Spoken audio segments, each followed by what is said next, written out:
निवृत्त होकर नैतिक कर्म कार्यों को सूतक में करते हैं, उसके किए हुए सब कर्म नाश हो जाता है। इसलिए सूतक में किसी को दान भी नहीं देना चाहिए, सोनी झाड़ू नहीं लगाए, नहीं तो उसके सब कर्म नाश हो जाते हैं।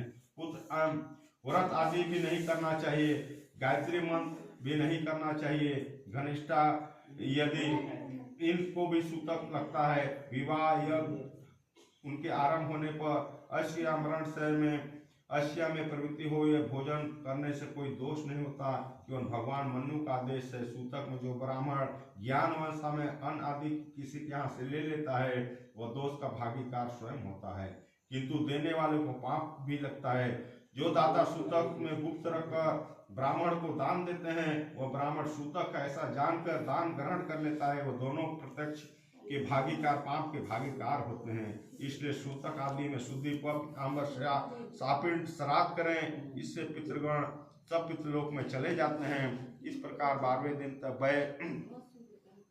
12वें दिन 6 महीने तक 1 वर्ष तक पूर्ण हो पर सापिंड श्राद्ध करें। इस प्रकार तत्वज्ञान मुनियों ने कहा है। हे करुण जी, शास्त्र का अनुकूल कहता हूँ कि 12वें दिन में चारों वर्ण के लोग को सापिंड श्राद्ध करें, क्योंकि कलयुग में ही धर्म का हास है।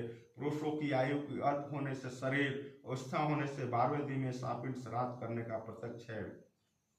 इसलिए यज्ञोपवीत व्रतोदान, विवाहित, शुभ कार्य, गृह मालिक अगर मर जाए तो उसे नहीं होते हैं, ये सब पिंड मेलन मिलाप होता है, तब सन्यासी उसके घर की भिक्षा नहीं लेते, नित्य क्रिया सब लुप्त हो जाती है।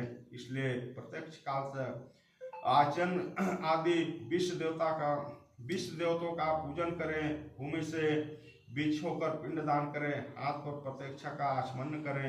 हे पिताम्बर पपिताम्बर नाम वसुरोध आमुख से ये पिंडदान देते हैं। इस प्रकार चतुर्थ पिंडदान से देना चाहिए। इसके चंदन, तुलसी पत्र, धूप, दीप, नैवेद्य, पान, सुपारी, वस्त्र, दक्षिणा आदि से पूजन करें। स्वर्णशाली ग्राम कुशा से उस प्रेत पिंड को 3 हिस्सा के भाग में पिताम्बर 3 पिंड में मिलता है। हे गरुण जी, ऐसा कोई मर गया हो तो उसका भी पिंड मिलन इसी प्रकार से करें। माता पिता पिताम्बर नाम से सापिंड करें, यह मेरा मत है। पिता के मरने के बाद यदि पिताम्बर जीवित है उसके पिता, तो पिताम्बर नाम से 3 पिंड दें। उस पिता के पिंड पर 3 भाग कर मिला दें। वैसे ही माता के मरने पर यदि पिताम्बर जीवित है इसे मात्र श्राद्ध करें और पिताम्बर के स्नान विष्णु नाम का उच्चारण रखें। पिताम्बर महालक्ष्मी के नाम का उच्चारण करें। पिंड रखें, उन दो को पिंड में मिलाएं। इस प्रकार सापिंड करना चाहिए। इस प्रकार सापिंड श्राद्ध कर स्नान करें। स्त्री 10 दिन के भीतर अग्नि में जलकर सती हो जाए, इसके बाद अतिथियों को भोजन कराएं।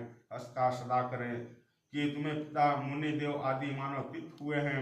1 ग्राम प्रमाण का नाम भिक्षा, 4 ग्राम पुष्प का, 4 पुष्प का अहंकार कहते हैं। सापिंड श्राद्ध करने से दिन में चंद्र ब्रह्माचरण की पूजा करें। पितरों के अक्षय तृतीया के लिए दान दें।